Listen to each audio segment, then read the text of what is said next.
Hello, my name is Ellery Drucker. I'm a hypnotherapist and regression therapist, and today I have for you 5 do's and 1 don't for anybody considering a Between Lives Spiritual Regression. So, when you're considering doing a spiritual regression, my first tip would be to keep an open mind. These sessions really are very individual.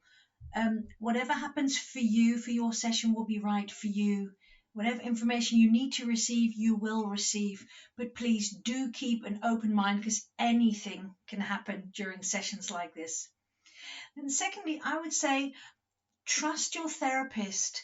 Spend maybe a little bit of time looking at the therapist's website or seeing if they've got any videos, perhaps phone them, get to know them a little bit. Make sure that you feel really safe and comfortable with your therapist. If anybody's interested in doing a session with me, I always offer free telephone consultations. So we can just have a chat. You can ask any questions that you want. I can explain how I work, how the process works, so you sort of know what to expect. We sort of can connect a little bit before the session, so you feel really safe on the day that you come for your session. And then the third tip I have for you is when you start considering about doing a Between Life Spiritual Regression, my suggestion would be to keep a running list of questions that you might want to ask. Because during a spiritual regression, you can ask anything. You can ask, I've said this before, I think, you can ask about your relationships, your health, your coincidences, your dreams, your progress. You ask why you're here, where you come from, what happens after death, what your next step is, what your relationships are like.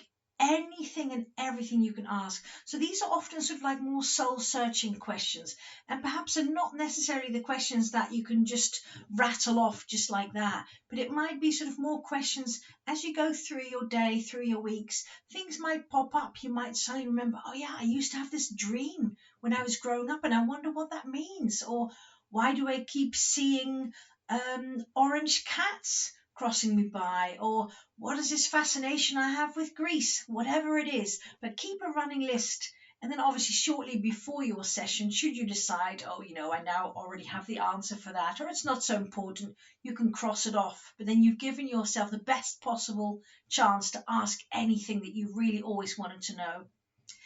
Then my fourth tip would be to get enough rest the night before. Obviously, don't have any alcohol or drugs the night before, or even better, a few days before. Just make sure that you're well rested and you have perhaps a light meal before your session, because the actual Between Life session will be about 4 hours. It's unlikely to feel like 4 hours for you. The time is likely to go much faster. But having a good night's rest beforehand and a light meal will be really good. Then my last tip, and it's actually a repeat of my first tip, to just keep an open mind. Whatever it is that you experience during that session, however perhaps far out it might seem for you, just go with it, because the information will make sense and will be really, really valuable for you in your days, weeks, and even actually years to come.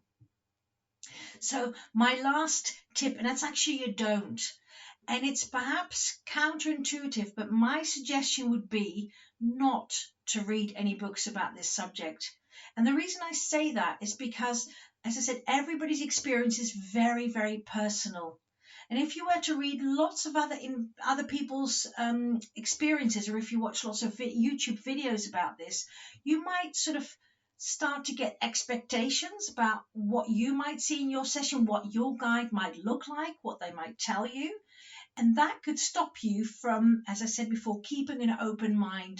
So in a way, the least you know beforehand, the more open you can be to really just experiencing what is and what's there for you, the better.